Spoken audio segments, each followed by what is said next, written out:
सोना चांदी नहीं, सिर्फ ये 3 चीज़ें अपने घर ले आएँ और हो जाए माला माल। तो अक्षय तृतीया के दिन आपको क्या करना है, कौन सी चीज़ की खरीदारी करनी है?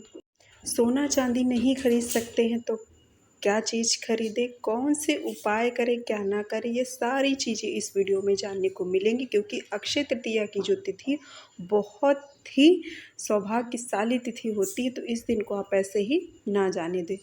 तो इस साल 2024 में 10 मई को अक्षय तृतीया मनाई जाएगी और इसकी शुरुआत होगी सुबह 4:17 पर और समापन होगा 11 मई को सुबह में 2:50 पर। इसका शुभ मुहूर्त है 5:49 से 12:23 के बीच। तो अक्षय का ही मतलब होता है जिसका भी क्षय ना हो। तो अक्षय तृतीया के दिन किए गए सारे कर्म या फिर सारी खरीदारी का जो फल होता है वो आपका कभी भी नष्ट नहीं होता है। तो चलिए जान लेते हैं कि अक्षय तृतीया के दिन कुछ कौन से आपको ऐसे उपाय करने हैं जिससे आपकी सारी आर्थिक परेशानियां दूर हो जाएं। तो अक्षय तृतीया के दिन सोने चांदी की खरीदारी की जाती है। बहुत सारे जितने भी मांगलिक कार्य होते हैं वो किए जाते हैं, उनके लिए कोई विचार नहीं करने की ज़रूरत पड़ती। जितने भी मांगलिक कार्य बिना सोचे समझे बिना विचार के आप इस अक्षय तृतीया के दिन कर सकते हैं। कोई भी खरीदारी या फिर कोई भी मांगलिक कार्य कर सकते हैं। ये स्वयं में अपने आप में बहुत ही अबूझ और सिद्ध मुहूर्त होता है। तो चलिए जान लेते हैं कि अगर आप सोना चांदी नहीं खरीद सकते हैं तो और क्या खरीद सकते हैं।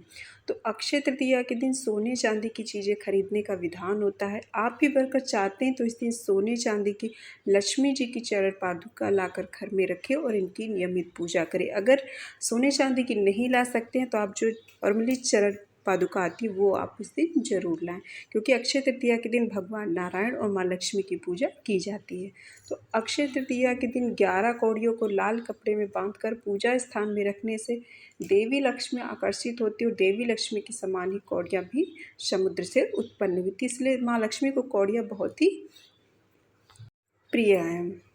अक्षय तृतीया के दिन केसर और हल्दी से देवी लक्ष्मी की पूजा करने से आर्थिक परेशानियां दूर होती हैं। तो ये उपाय आप कर सकते हैं आर्थिक परेशानी को दूर करने के लिए। अक्षय तृतीया के दिन घर के पूजा स्थल पर एकाक्षी नारियल स्थापित करने से देवी लक्ष्मी की कृपा आपको प्राप्त होगी। इसके अलावा इस दिन पितरों की प्रसन्नता और उनकी कृपा प्राप्ति के लिए जल, कलश, पंखा, खड़ाऊ, छाता, सत्तू, ककड़ी, खरबूजा, फल, शक्कर, घी आदि ब्राह्मणों को दान करना चाहिए। अक्षय तृतीया के दिन खरीदारी और पूजा से बहुत ही महत्वपूर्ण चीज़ है दान करना। क्योंकि इसका जो फल है वो बहुत अधिक आपको मिलता है। इसका फल आपका जो दान का है वो कभी आपका बेकार नहीं जाता है, मतलब बहुत ही ज़्यादा फल मिलता है इस दिन किए गए दान को। इस दिन आप गौ, भूमि, तिल, स्वर्ण, घी, वस्त्र, धान्य, गुड़, चांदी, नमक, शहद और कन्या 12 इस तरीके के दान जो हैं वो बहुत ही महत्व होते हैं। तो जितने भी के साथ जितना आप सामर्थ्य अनुसार अपने दान कर सकते हैं दान जरूर करें। सेवक को दिया गया दान 1/4 फल देता है। हमेशा दान जो है यथार्थ को ही देना चाहिए जो उस दान के लायक हो। कन्यादान इन सभी दानों में सर्वाधिक महत्वपूर्ण है। इसीलिए इस दिन लोग शादी विवाह का विशेष आयोजन भी करते हैं। इस दिन आप जितने भी मांगलिक कार्य, कोई भी भूमि खरीदना, पूजन, गृह प्रवेश, शादी, जितनी भी सारी चीज़ें आप ये सब कर सकते हैं। बहुत ही शुभ होता है। अक्षय तृतीया अपने आप में सिद्ध तिथि और मुहूर्त है। इसका क्या कारण है, इसके लिए आप मेरी इससे पहले वाली वीडियो जहाँ पर जाकर देख सकते हैं कि इतनी महत्वपूर्ण तिथि क्यों है। इसके अलावा इस दिन आप व्रत हो सकता है तो ज़रूर करें, नहीं तो आप पूजा ज़रूर करें। इस खरीदारी के साथ ही दान करने के लिए भी अक्षय तृतीया का दिन बहुत ही महत्वपूर्ण होता है।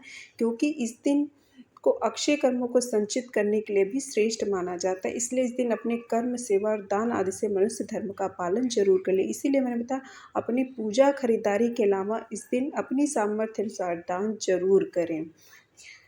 क्योंकि इससे जो मिलने इस दिन आप जो कर्म करते हैं उससे जो मिलने वाला फल होता है उसका कभी भी क्षय नहीं होता है। तो अक्षय तृतीया पर जौ का दान करना स्वर्ण दान के समान माना गया है। इसी के साथ इस दिन भूमि, स्वर्ण, पंखा, छाता, जल, सत्तू, वस्त्र आदि का भी दान किया जा सकता है।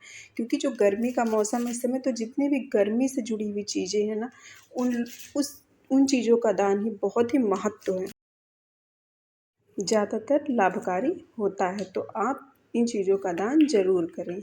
और इस दिन जो है वो रोहिणी नक्षत्र की वजह से इसकी महत्ता हज़ारों गुना बढ़ जाती है। तो इस बार 10 मई को रोहिणी नक्षत्र भी होगा, इसलिए बहुत ही महत्वपूर्ण ये तिथि होगी। बाकी की डिटेल जानने के लिए आप इससे पहले वाली वीडियो में जाकर वहाँ पर देख सकते हैं, वहाँ पर और डिटेल में आपको इसके बारे में जानने को मिलेगा। आई होप आपको ये वीडियो पसंद आई होगी, तो प्लीज़ वीडियो को लाइक, चैनल को सब्सक्राइब कीजिएगा। मिलते हैं किसी और नेक्स्ट वीडियो में, तब तक के लिए थैंक यू।